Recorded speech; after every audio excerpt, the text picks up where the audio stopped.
Orang balik kalau memang di masa-masa pemilihan memberi wawasan pada masyarakat sehingga masyarakat jadi pemilih yang cerdas. Welcome to PPP Bawaslu Pati Podcast.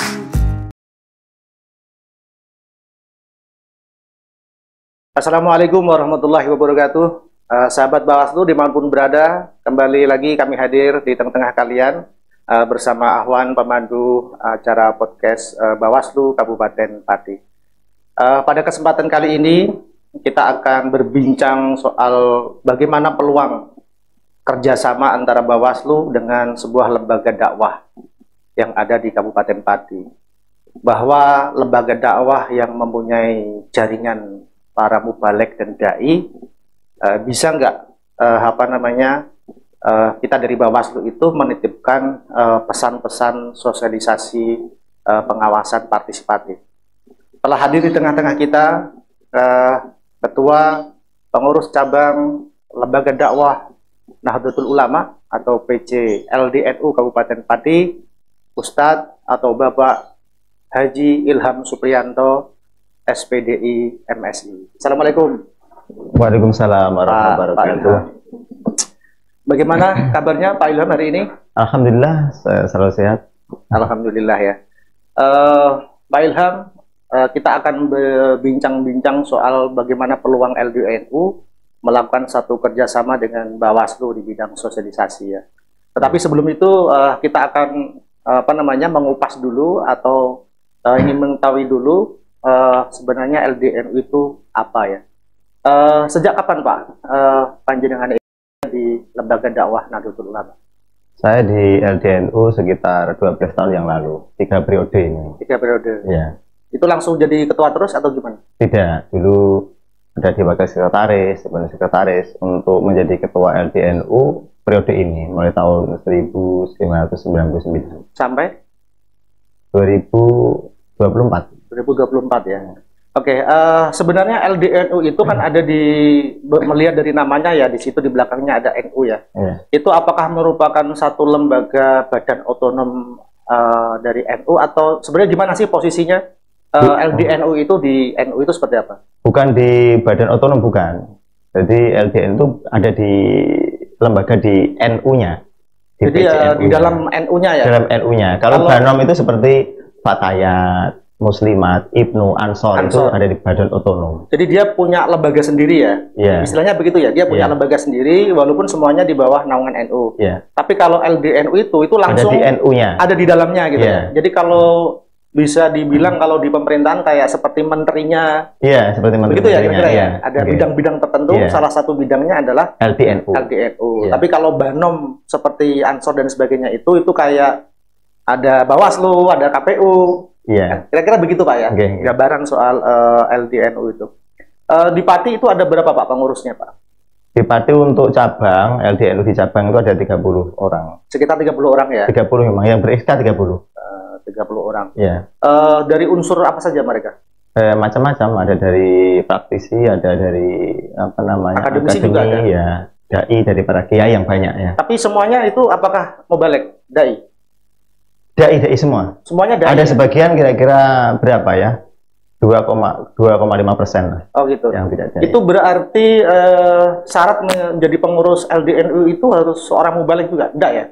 Mayoritas mubalek, dan ketika kita mengajukan kepada pimpinan cabang, karena yang dipilih oleh pimpinan cabang kan saya selaku ketua, tapi untuk menyusun kepengurusan kami ini juga kami ajukan pada pengurus cabang. Kalau mendapat rekomendasi ya bisa dapat SK, tapi kalau tidak ya tidak. Oh, disetujui gitu ya? Disetujui ya. Oke Pak, sebenarnya LDNU itu lahir itu sejak adanya NU atau setelahnya Pak? Atau kalau bisa mungkin sejak kapan LDNU itu lahir? Ya beriringan, ketika NU berdiri ya tahun 26 itu kan 1926 ya. 26 ya. Hanya terus apa yang perlu lembaga didirikan ini tahun 1930 maka ada Lembaga Dakwah Nahdlatul Ulama itu. Kalau mungkin masih ingat siapa Pak ketua pertama Pak? Ketua LDNU pertama yang di Indonesia tingkat nasional. Di PBNU ya? Ya. Itu Romo Kiai Haji Saifuddin Zuhri yang menduduki pertama menjadi lembaga dakwah PBNU. Ya. Kalau di Pati Pak? sebelum jenengan itu siapa ketua PCLDU? Sebelum saya, yang jenengan ingat aja. Yang saya ingat adalah Kiai Haji Imam Sofwan, kemudian dokter ini yang di Dr. Khairon ya, Dr. Khairon. Kemudian Kiai Haji Sa'dullah.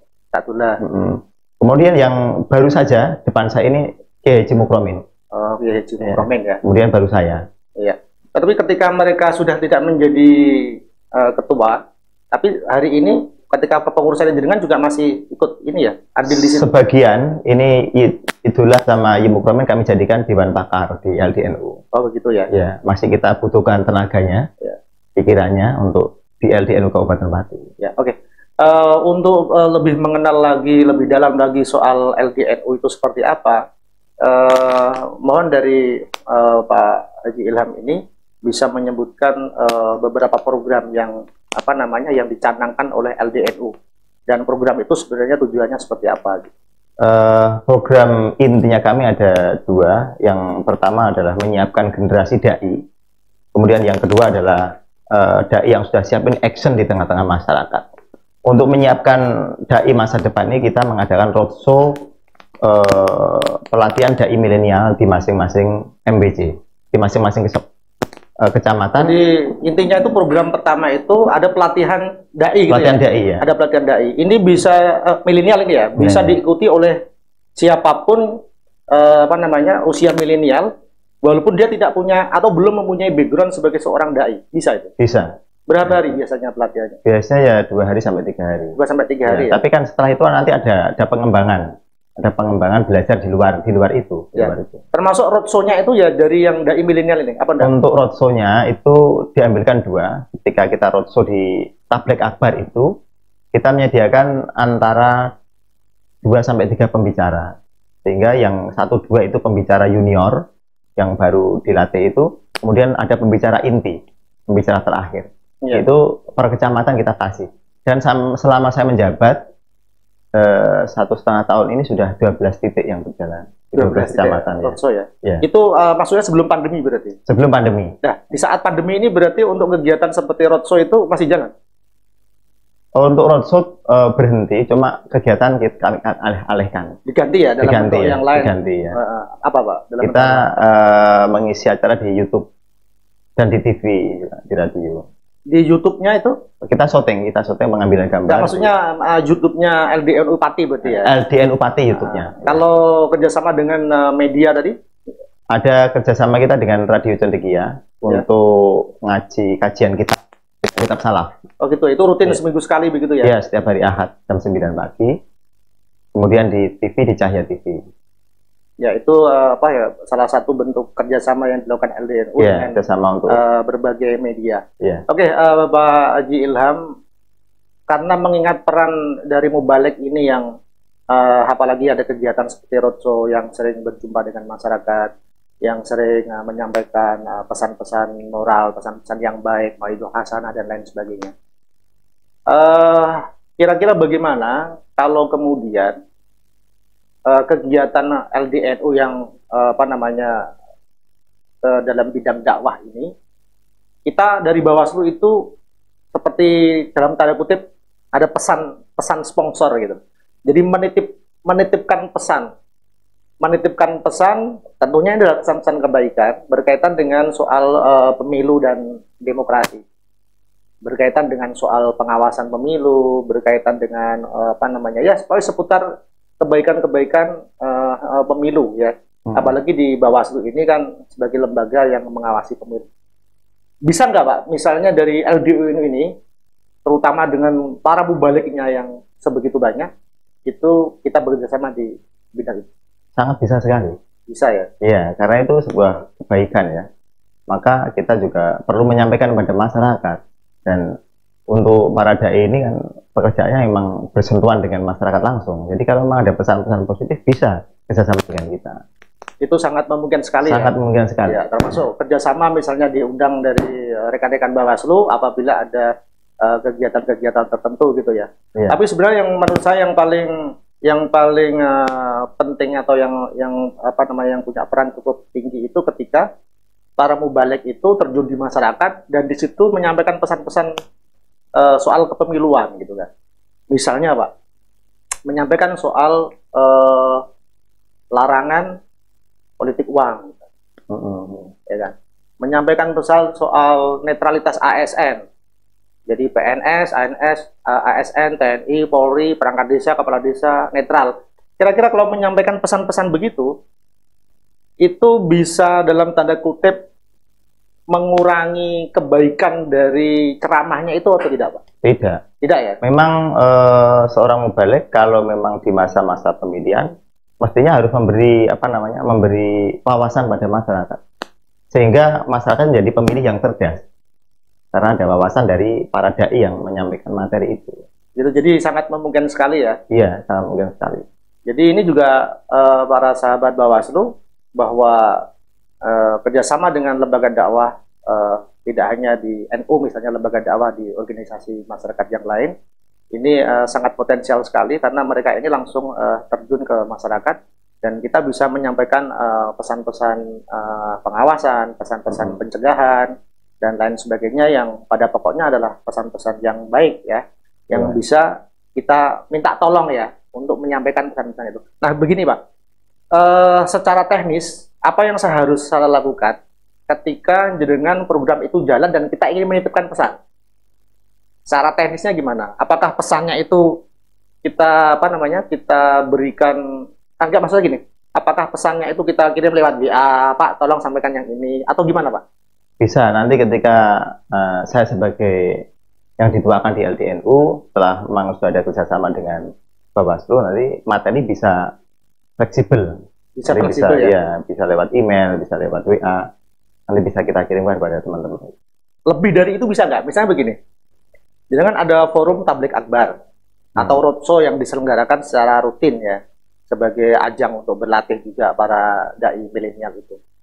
Bawaslu tidak hanya titip pesan, tetapi Bawaslu hadir, misalnya nih Pak, memungkinkan nggak? Bawaslu hadir di situ, tetapi diberikan ya terserah dari pihak panitia, dari LDNU, apakah 5 menit, 10 menit. Itu kalau yang seperti itu bisa nggak? Artinya Bawaslu yang ngomong sendiri gitu? Saya kira bisa. Bisa ya? Tapi harus ada kesepakatan dengan panitia lokal juga. Oh gitu, jadi tidak cukup dengan hanya jenengan sebagai ketua LDNU ya? Jadi dengan nanti ada kesepakatan antara LDNU dengan panitia lokal. Kalau dua-duanya ada kesepakatan, bisa jalan. Bisa jalan ya? Tetapi kalau untuk sekedar titip pesan yang seperti tadi, itu saya kirim lewat surat misalnya, saya titip pesan ini, itu sudah nggak perlu lagi ya? Nggak perlu ke panitia lokal ya? Tinggal langsung kita sampaikan aja. Langsung kamu baliknya gitu ya. Kemudian mengingat banyaknya kegiatan ya, utamanya seperti roadshow ya, seperti tablik akbar, itu kan memakan biaya yang cukup besar. Iya. Ya kan? Kalau mubaliknya barangkali nyun saya itu gratis ya, karena itu dari lembaganya sendiri ya. Tapi untuk sarana dan prasarana seperti panggung, sound system yang besar, meja kursi sampai dengan konsumsi. Sebenarnya sumber dana dari LDNU ini apa nih? Saya pikir ini adalah lembaga yang kaya ini. Iya. Tidak. Mestinya tidak hanya panggung yang dipikir, yang lebih mahal nggak itu, Mas? Apa? Door prize-nya. Mengapa harus ada door prize? Door prize itu ada door prize umroh juga. Jadi untuk ketika roadshow itu. Ada jadi ketika maksudnya untuk pengunjung ini ya? Iya. Itu ada door prize umroh. Seperti kayak kupon gitu. Iya. Kemudian juga ada ada ruqyah juga, pelaksanaan ruqyah. Saat acara itu sebelumnya, karena ruqyah perlu waktu sehari atau semalam. Oh gitu. Ada ruqyah. Oke, kembali ke tadi Pak, sumber dananya dari mana tuh sebenarnya? Dari teman-teman kita sendiri, dari para dai itu. Apakah nggak keberatan mereka? Ketika sebelum pandemi ya, untuk para dai ini kan sudah disibukkan dengan dunia. Oh iya, kegiatan memenuhi undangan itu ya, yang tentu itu juga tidak gratis kan? Jadi sebagian itu memang untuk kegiatan mungkin sekian persen untuk masuk kegiatan LDNU untuk lembaga dakwah itu. Dan kemarin ketika pandemi pertama kali juga kita pernah mengalihkan untuk menjual beras kemarin ya. Maksudnya? Untuk menggali dana itu. Jadi bisnis beras gitu? Iya. Sampai seperti itu kemarin. Karena sepi job ya di masa pandemi ini ya. Ya, padahal program kita harus jalan gitu loh. Oh gitu ya. Ya, saya kira tidak hanya mubalik ya, ada banyak profesi yang kemudian harus berhenti di masa pandemi seperti para artis itu ya. Iya. Misalnya penyanyi, misalnya juga para seniman termasuk mubalik gitu kan. Ya mudah-mudahan kita berharap bahwa pandemi ini segera berakhir, semoga juga para mubalik yang tergabung dalam LDNU ini bisa kembali beraktivitas mencerahkan masyarakat, dan di sisi lain juga kantong mulai berisi lagi ya. Sehingga tapi saya selaku yang dituakan di LDNU, bagi yang mau saya persilahkan untuk online. Untuk barangnya kami sediakan. Maksudnya gimana? Bekerja online, kerja online. Oh, jadi online ya. maksudnya lembaga LDNU ini untuk pribadi. Oh gitu. Bukan lembaganya, pribadinya untuk supaya bisa bekerja. Tapi ini kerjasamanya dengan lembaga berarti? Bukan, secara pribadi. Oh, secara pribadi. Secara pribadi, teman-teman yang di rumah yang belum punya sampingan, saya minta untuk online. Oh gitu. Barangnya kami yang siap. Oh gitu ya. Bisa kerjasama dengan Bapak ya. Oke, para sahabat Bawaslu, demikian tadi perbincangan kita dengan Ketua Pengurus Cabang Lembaga Dakwah Nahdlatul Ulama Kabupaten Pati, Bapak Haji Ilham Supriyanto, SPDI MSI. Demikian, terima kasih. Assalamualaikum warahmatullahi wabarakatuh. Waalaikumsalam warahmatullahi wabarakatuh.